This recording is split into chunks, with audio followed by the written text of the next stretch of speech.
Welcome back to Krupa Sanjay blogs. ನಾನಿವತ್ತು ನಿಮ್ಮ ಮುಂದೆ ಒಂದು ಸ್ಪೆಷಲ್ ಆಗಿ ಎಗ್ಲೆಸ್ ಪ್ಯಾನಲ್ಲೇ ತುಂಬ ಬೇಗ 5-10 ನಿಮಿಷದಲ್ಲಿ ಆಲ್ಮೋಸ್ಟ್ ಒಂದು 15 ಮಿನಿಟ್ಸ್ ಅಂದ್ಕೊಳ್ಳಿ, 15 ಮಿನಿಟ್ಸಲ್ಲಿ ಮುಗಿಯುವಂತಹ ಕೇಕ್ನ ರೆಸಿಪಿನ ತೊಗೊಂಡು ಬಂದಿದ್ದೀನಿ. ಏನೇನೆಲ್ಲ ಐಟಮ್ಸ್ ಬೇಕು ಅಂತ ಹೇಳಿದ್ರೆ, ಅರ್ಧ ಲೀಟರ್ ಹಾಲು ತೊಗೊಂಡಿದ್ದೀನಿ. ಇದನ್ನ ಕಾಯಿಸಿ ಸ್ವಲ್ಪ ಬೆಚ್ಚಗಿರೋವಾಗ ಇಟ್ಕೊಂಡಿದ್ದೀನಿ.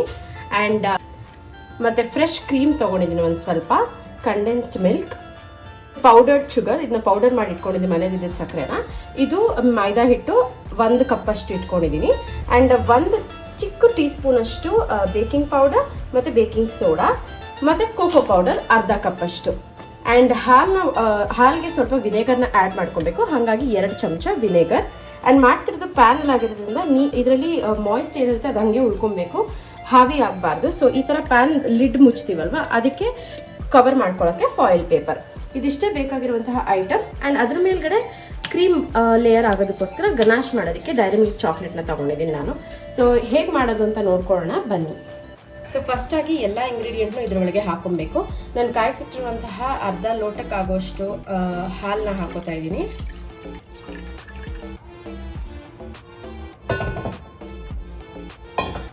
ಆ್ಯಂಡ್ ನಾನು ಅವಾಗಲೇ ತೋರಿಸೋದನ್ನ ಮತ್ತೆ ಸ್ವಲ್ಪ ಬಟರ್ನ ಕೂಡ ಮೆಲ್ಟ್ ಮಾಡಿ ಇಟ್ಕೊಂಡಿದ್ದೀನಿ, ಇದಕ್ಕೆ ಆ್ಯಡ್ ಮಾಡಬೇಕಾಗತ್ತೆ. ಸೊ ಇವಾಗ ಇದಕ್ಕೆ 2 ಟೇಬಲ್ ಸ್ಪೂನ್ ಅಷ್ಟು ವಿನೆಗರ್ನ ಆ್ಯಡ್ ಮಾಡ್ಕೊತಾ ಇದ್ದೀನಿ.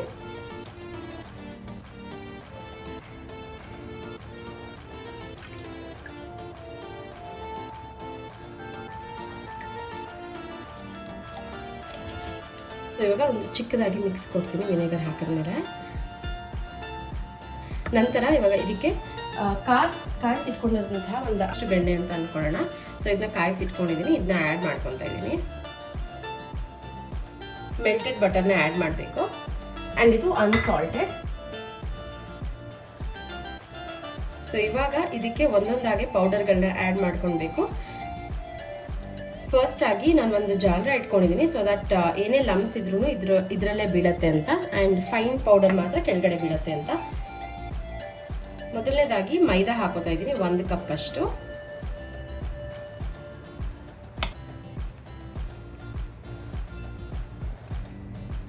ಸೊ ನೋಡ್ಬೋದು, ಏನು ಲಮ್ಸ್ ಇಲ್ದಿರಂಗೆ ಎಲ್ಲ ನೀಟಾಗಿ ಫೈನ್ ಆಗಿ ಬೀಳತ್ತೆ, ಹಾಗಾಗಿನೇ ಜಾಲರ ಯೂಸ್ ಮಾಡೋದು. ನೆಕ್ಸ್ಟ್ ಪೌಡರ್ಡ್ ಶುಗರ್ ಹಾಕೋತಾ ಇದ್ದೀನಿ. ಇದು ಒಂದು ಅರ್ಧ ಬೌಲ್ ಅಷ್ಟು ತಗೊಂಡಿದ್ದೀನಿ.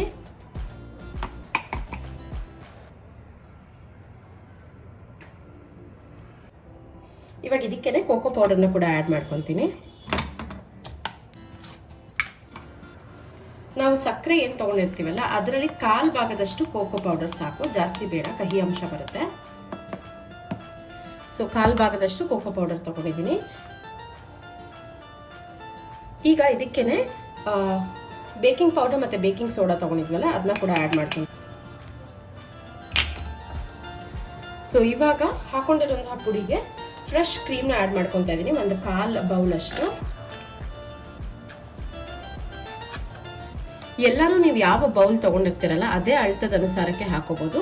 ಇನ್ನೊಂದು 1/4 ಬೌಲ್ ಅಷ್ಟು ಕಂಡೆನ್ಸ್ಡ್ ಮಿಲ್ಕ್ ಹಾಕೋತಾ ಇದ್ದೀನಿ.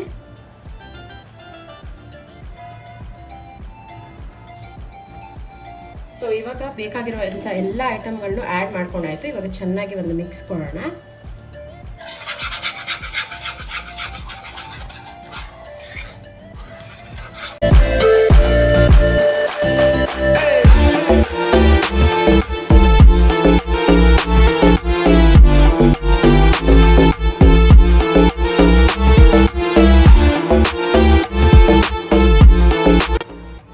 ಕಂಪ್ಲೀಟ್ ಬ್ಯಾಟರ್ ಎಲ್ಲ ಹಾಕಿದ್ಮೇಲೆ ನೀಟಾಗಿ ಈ ಥರ ಸೈಡ್ಸ್ನೆಲ್ಲ ಕ್ಲಿಯರ್ ಮಾಡ್ಕೊಂಬಿಡಿ.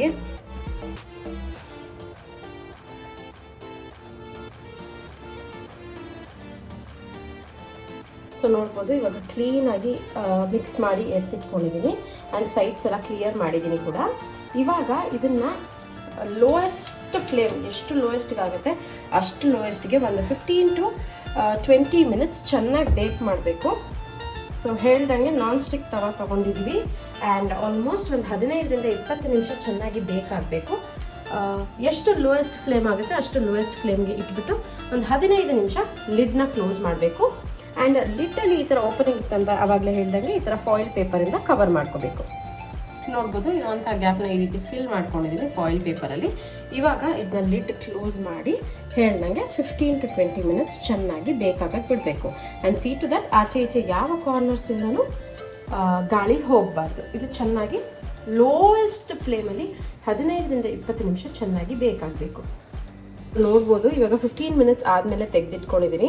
ಸೊ ಸೇಮ್ ಉರಿನಲ್ಲೇ ಇದ್ದಿದ್ದು, ಜಾಸ್ತಿ ಕಮ್ಮಿ ಏನೂ ಮಾಡಿಲ್ಲ, ತುಂಬ ಲೋಯೆಸ್ಟ್ ಫ್ಲೇಮಲ್ಲೇ ಇಟ್ಕೊಂಡಿದ್ದು. ಆ್ಯಂಡ್ ನೋಡ್ಬೋದು ಇವಾಗ ಆಗಿದೆ. ಇದು ಚೆಕ್ ಮಾಡ್ಕೊಳ್ಳೋಕ್ಕೆ ನೀವು ಯಾವುದಾದ್ರು ಒಂದು ಶಾರ್ಪ್ ಟೂಲ್ ಅಥವಾ ಸ್ಪೂನ್ ಹಿಂದೆಗಡೆ ಈ ಥರ ಮಾಡಿ ನೋಡಿದಾಗ ಒಂಚೂರು ಅಂಟಿಲ್ಲ ಅಂತ ಅಂದರೆ ಆಗಿದೆ ಅಂತ ಅರ್ಥ.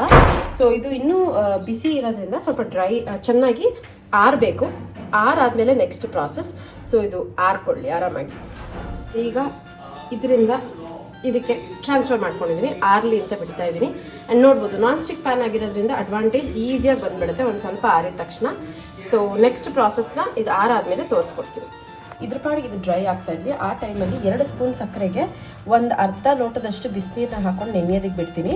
ಸೊ ಇದು ಆರೋ ಅಷ್ಟರಲ್ಲಿ ಇದು ಕೂಡ ಕರಗಾದ್ಮೇಲೆ ಇದ್ರ ಮೇಲೆ ಹಾಕೋಬೇಕಾಗುತ್ತೆ ಒಂದು ಚಿಕ್ಕ ಲೇಯರ್ ಆಗಿ. ಸೊ ಇವಾಗ ಕೇಕ್ ಆರಿದೆ, ನೋಡ್ಬೋದು ಎಷ್ಟು ಸಾಫ್ಟ್ ಆ್ಯಂಡ್ ಫ್ಲಫಿಯಾಗಿ ಬಂದಿದೆ ಅಂತ. ಇದಕ್ಕೆ ನಾವು ಇಟ್ಕೊಂಡಿರೋಂಥ ಶುಗರ್ ಸಿರಪ್ನ ಸ್ವಲ್ಪ ಆಗಿ ಹಾಕೋತಿದ್ದೀನಿ.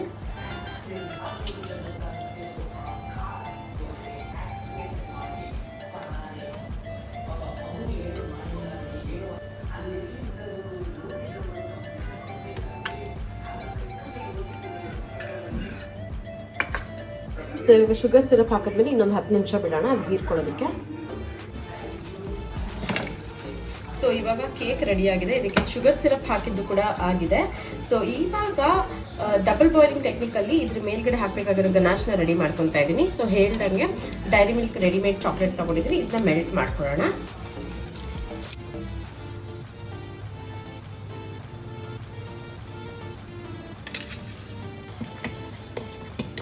ಸೊ ಇವಾಗ ಆಗಿದೆ, ಇದನ್ನ ಆಫ್ ಮಾಡಿಕೊಂಡು ರೆಡಿ ಆಗಿರುವಂತಹ ಕೇಕ್ ಮೇಲೆ ಹಾಕ್ತೀನಿ. ಅಂಡ್ ಇದು ಬೇಗ ಹಾಕೋಬೇಕು, ಯಾಕೆಂದ್ರೆ ಗಟ್ಟಿ ಆಗ್ತಾ ಹೋಗುತ್ತೆ.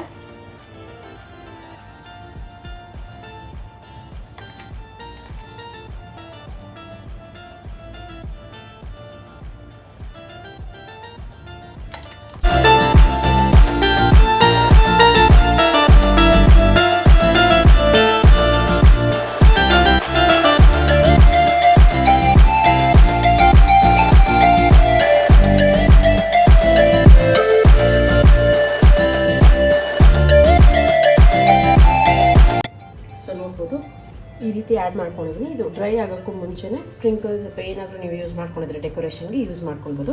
ಕಟ್ ಫ್ರೂಟ್ಸ್ನ ಕೂಡ ಇಟ್ಕೊಳ್ಬೋದು, ಚೆನ್ನಾಗಿರುತ್ತೆ. ಆ್ಯಂಡ್ ನಾನು ಮಾಡಿರೋಂಥ ಗನಾಶ್ನ ಇದ್ರ ಮೇಲೆ ಹಾಕ್ಕೊಂಡಿದ್ದೀನಿ. ಇದನ್ನು ಇವಾಗ ಫ್ರಿಜ್ಜಲ್ಲಿ ಇಡ್ತೀನಿ ಒಂದು 10 ನಿಮಿಷದಿಂದ ಅರ್ಧ ಗಂಟೆ ಸೆಟ್ ಆಗೋದಕ್ಕೆ.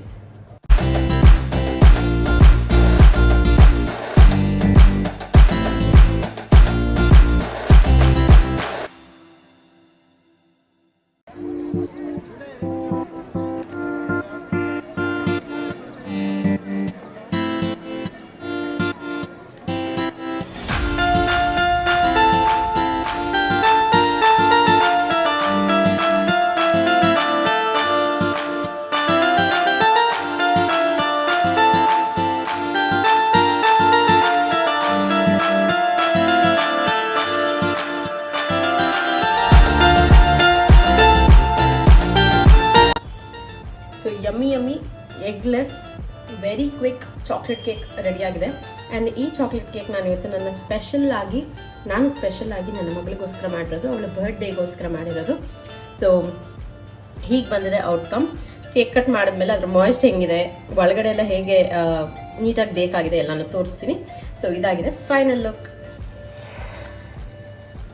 ಆ್ಯಂಡ್ ಇದು ಫಸ್ಟ್ ಟೈಮ್ ನಾನು ಕೇಕ್ನ ಟ್ರೈ ಮಾಡಿರೋದು. Happy birthday.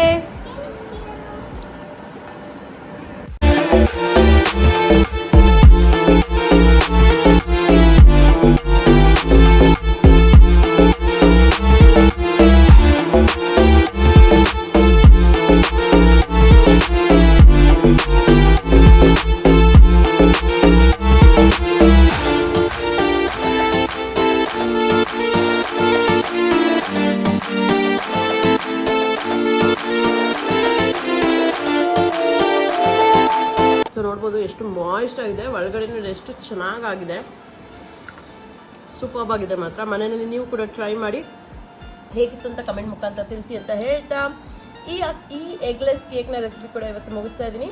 ಸೊ ಮುಂದಿನ ವ್ಲಾಗ್ವರೆಗೂ ನಮಸ್ತೆ.